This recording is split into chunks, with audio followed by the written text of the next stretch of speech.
Sekali lagi, Assalamualaikum warahmatullahi wabarakatuh. Bukan bermaksud mau kurang ajar, tapi biar ngajarnya lebih enak, saya bisa lihat semuanya dan semuanya bisa lihat saya. Kemudian kalau untuk di syuting juga lebih enak yang syuting, tingginya tidak jauh dari tingginya kamera, biar hasilnya bisa lebih bagus, lebih enak buat yang ikut ngaji dimanapun berada. Pada sore hari ini saya mau ngajarkan tentang masalah sholat. Ini pelajaran buat saya sendiri, yang lain mau dengarkan alhamdulillah, tidak yang enggak jadi masalah. Sholat ini adalah ibadah yang merupakan salah satu rukun Islam. Namanya rukun itu tiang, pondasinya, tiangnya. Kalau pondasinya, tiangnya roboh satu, kira-kira bangunannya bisa bertahan enggak? Susah kan? Nah, diri kita ini sebagai muslim tidak akan bertahan hidup di dunia dengan baik, apalagi di akhirat, kalau pondasi Islam yang 5 itu tidak ditegakkan. Pondasi yang 5 tidak ditegakkan.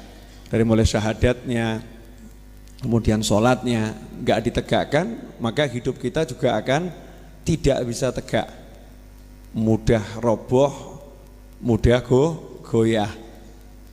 Sholat satu hari 5 kali di 5 waktu yang berbeda-beda.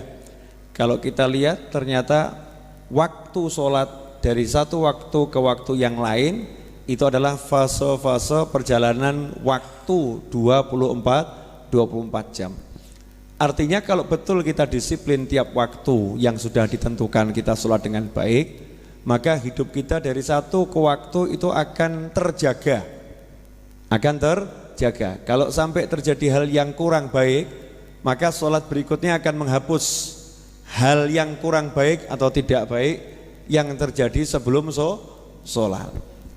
Pertanyaannya, kalau kita sholat itu kan pertemuan dengan Allah ya, sudah bisa merasa diundang belum?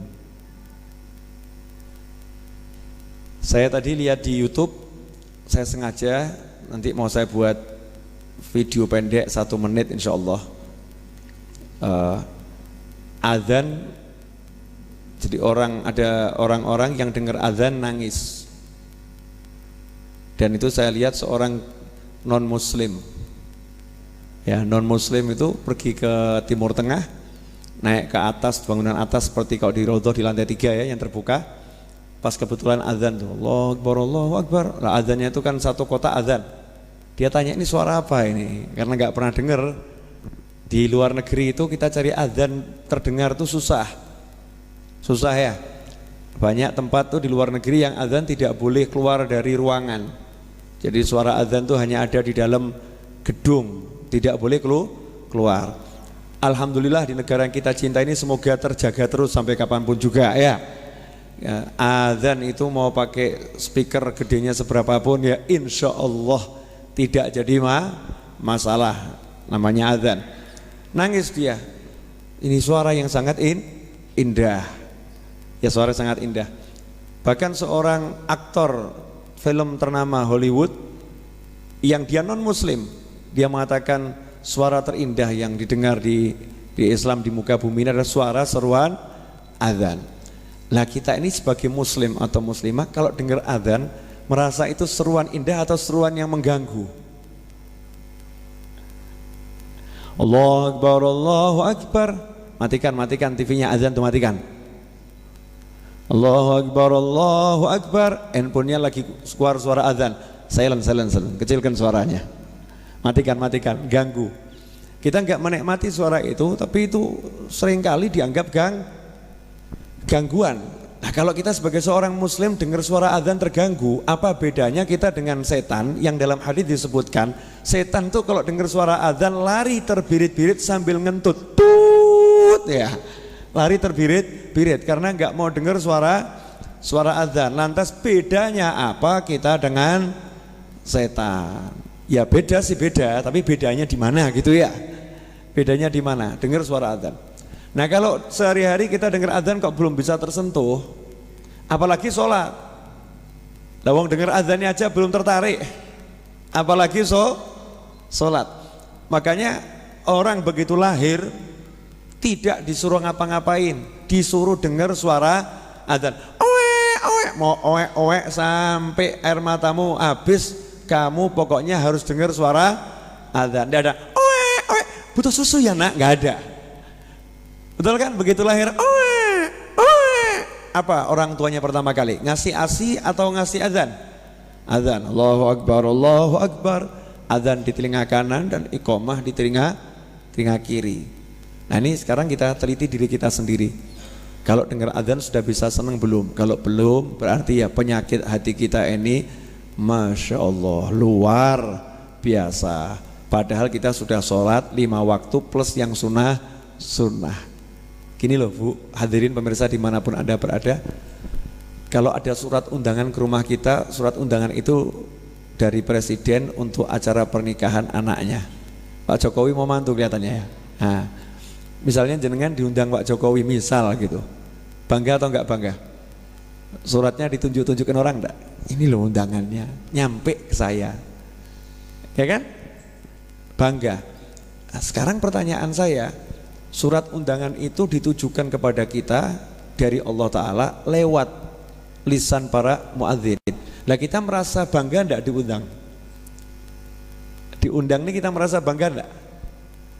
Kalau perasaan itu belum ada berarti selama ini kita belum tahu ilmu sholat.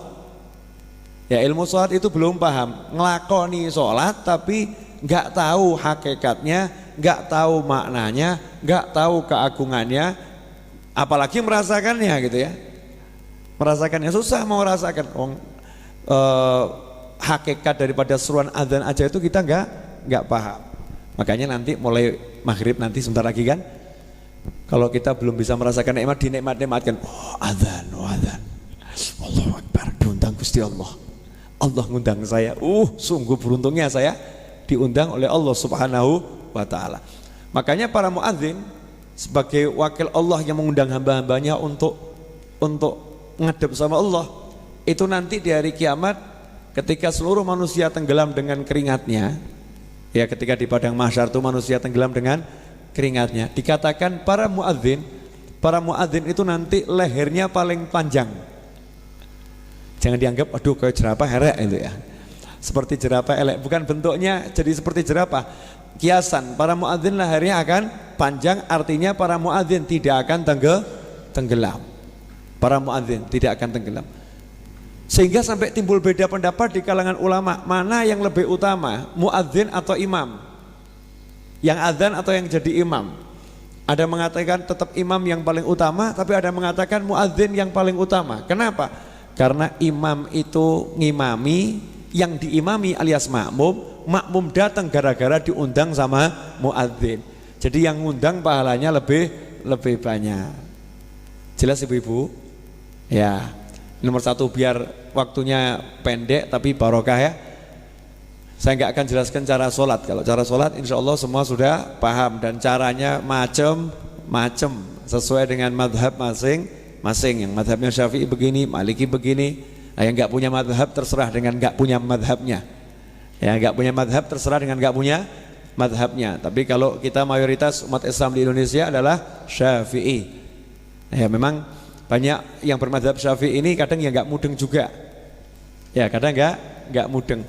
Nah adzan ini, kalau adzan subuh itu kalau di madhab Syafi'i dan di Indonesia tempo dulu kita masih sering mendengar as-salatu khairum minan naum. Ya sekarang mulai hilang itu.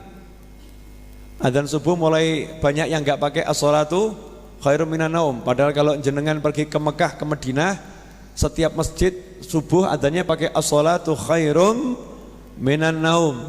Ya salat itu lebih baik daripada tidur. Nah kemudian setelah dengar persiapan kita apa? Saya diundang Allah Subhanahu wa Ta'ala. Harus paham, tidak ada yang lebih penting daripada memenuhi undangan tersebut. Tidak ada yang lebih penting daripada memenuhi undangan tersebut. Berarti saya harus meninggalkan segala sesuatu yang bisa ditinggalkan,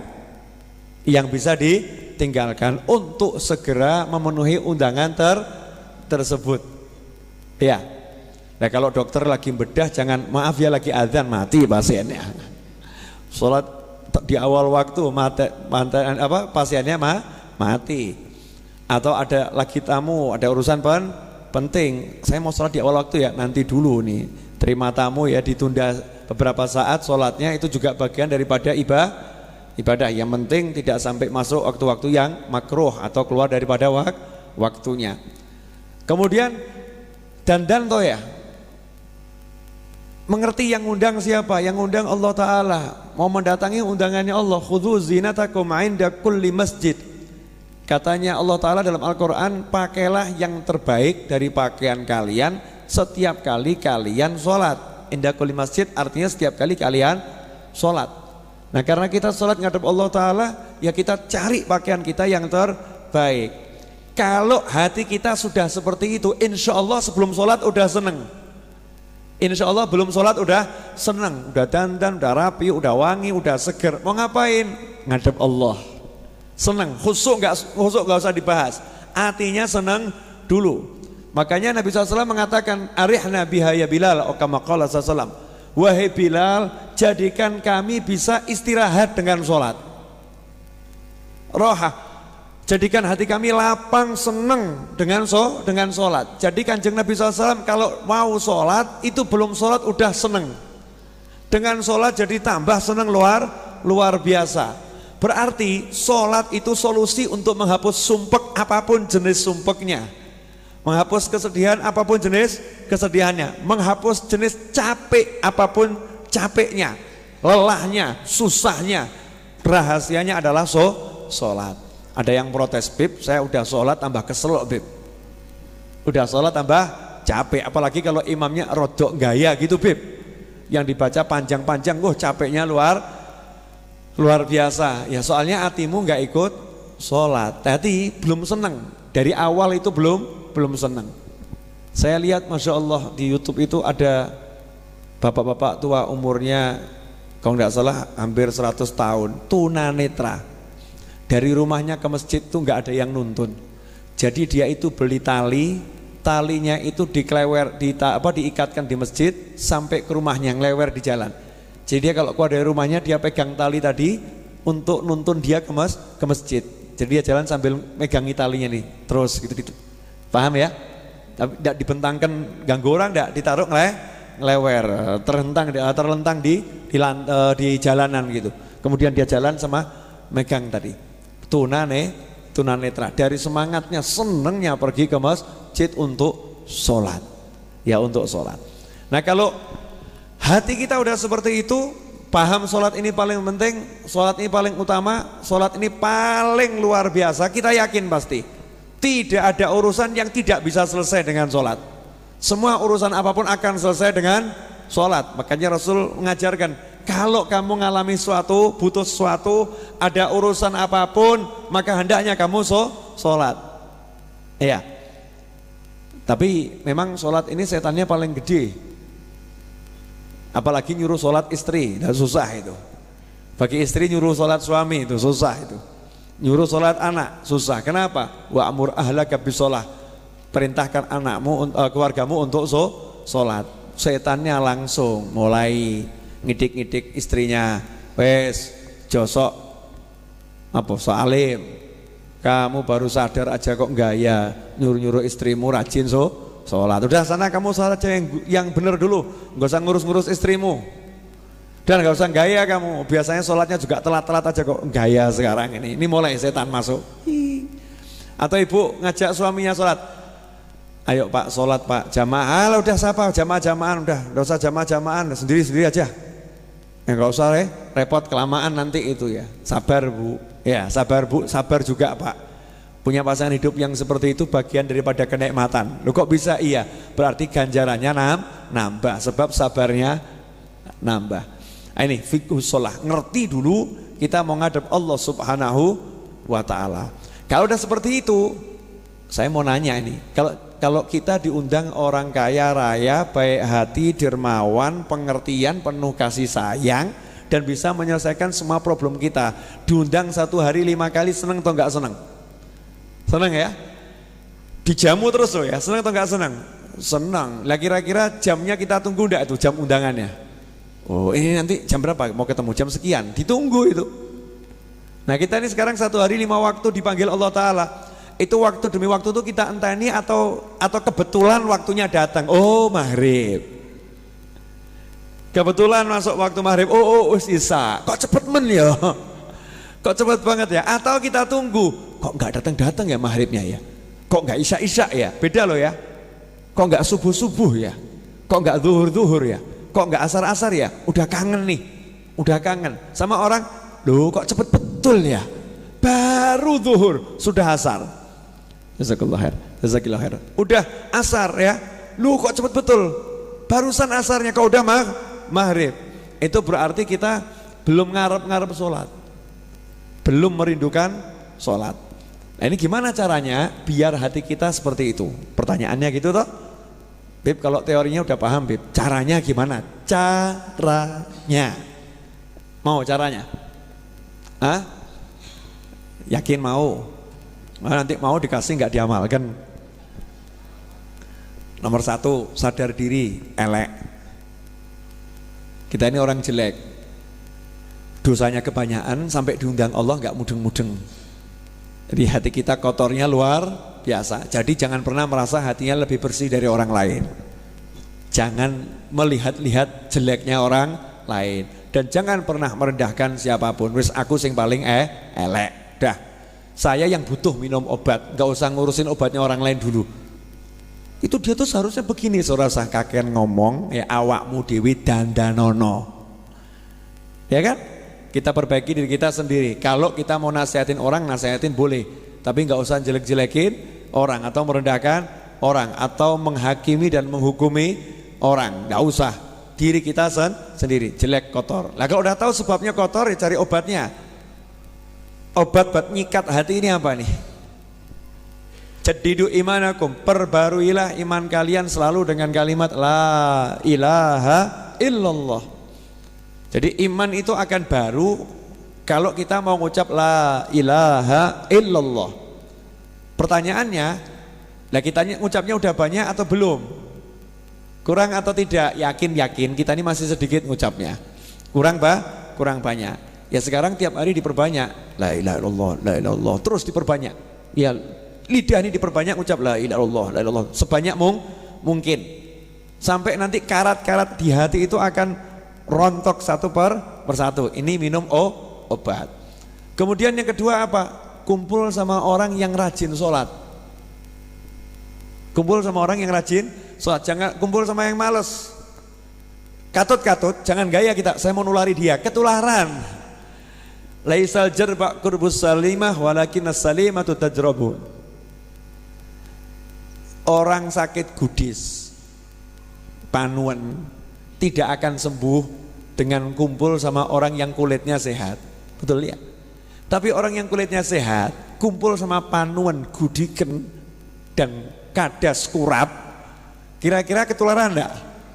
Ketularan. Makanya jangan gaya saya mau nulari yang malas-malas biar rajin. Akhirnya kita jadi ikut malas.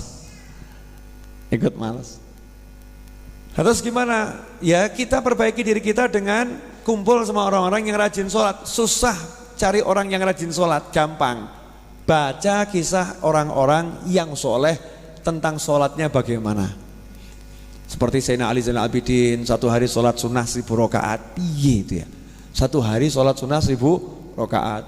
Habib Ali bin Muhammad Al-Habsyi sholat tarawih dalam 20 rakaatnya baca 10 juz 3 hari sekali khatam. Piye itu ya? Kok bisa seperti itu? Sayyidina Utsman bin Affan 1 rakaat khatam Al-Quran. Gimana itu ya?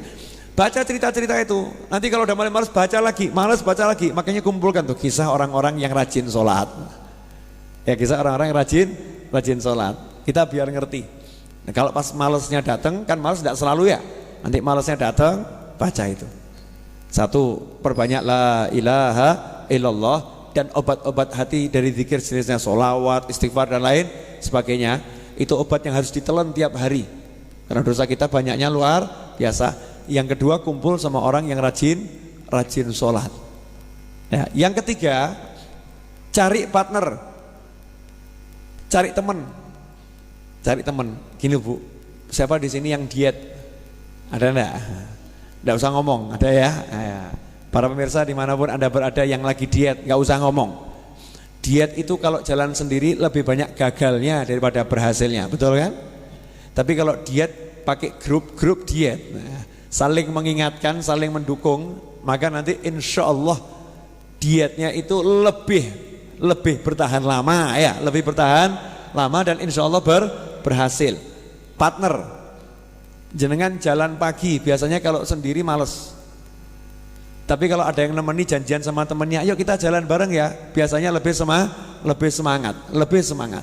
Nah, sholat cari partner. Yuk kita berdua, bertiga, berempat nih saling mengingatkan urusan sholat ya.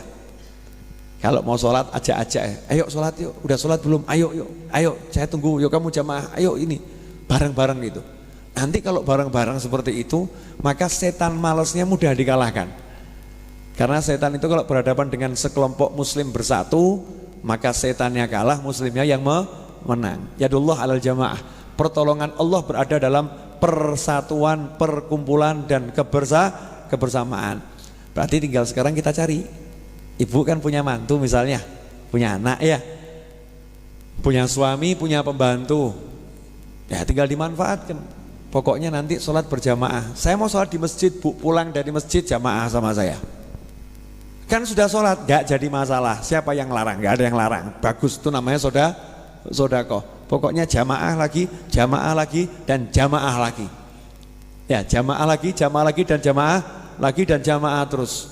Sampai nanti kita itu kalau ninggalkan sholat jamaah gelo. Nah itu udah dapat tuh rasanya itu. Walaupun baru sekedar gelo, waduh kok gak jamaah ya. Belum sampai rasanya sholat, baru rasa ninggalkan jamaah, kok nggak jamaah, rasanya kotor.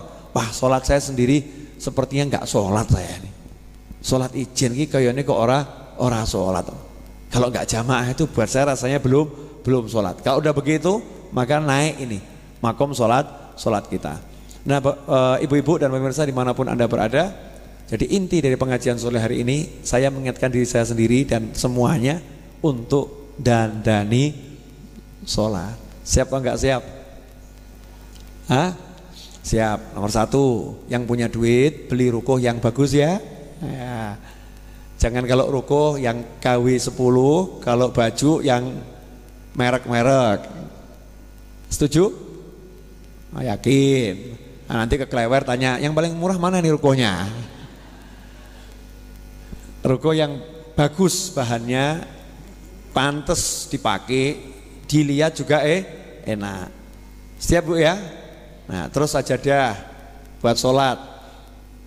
Alhamdulillah di Masjid Ar-Radhani yang buat sholat saya buat yang bagus semua. Betul kan? Karpetnya yang bagus. Kemudian yang buat imam itu juga yang bagus. Yang satu tuh saya beli, ini hadiah dari oleh-oleh teman saya yang haji bareng sama saya, beli di Madinah itu. Motifnya sama dengan raudhahnya Nabi ya SAW. Tapi sebelumnya saya juga sama, lebih besar, lebih bagus. Itu saya beli hampir 1 juta. Kenapa? Ngajeni imam. Ini yang mimpin sholat. Yang ibu duduk ini, itu 1 meternya hampir 400.000. Jadi ibu duduk itu 1 meternya hampir 400.000. Jangan dikira murah. Saya cari yang bagus-bagus. Kenapa? Mau ngajeni orang cari ilmu, hargai orang cari ilmu, hargai orang zikir, hargai orang sholat. Pokoknya cari buat ngadep sama Allah yang terbaik dan jangan takut mengeluarkan duit. Jangan takut mengeluarkan duit. Kalau kita mengeluarkan duit buat Allah itu nggak takut, maka Allah akan ngasih kita yang nggak hitungan. Nyoh. Lah kita buat Allah, Allah karpet yang murah, rukus. Ya Allah ya juga kayak anak yang sidik-sidik wae. Ya hati loh nih hati. Hati kita masing-masing. Tekadnya apa? Kalau buat Allah kita nggak takut, buat Allah kita nggak hitungan, nanti kita juga dapatnya seperti apa yang kita lakukan. Kama tadinu tudan.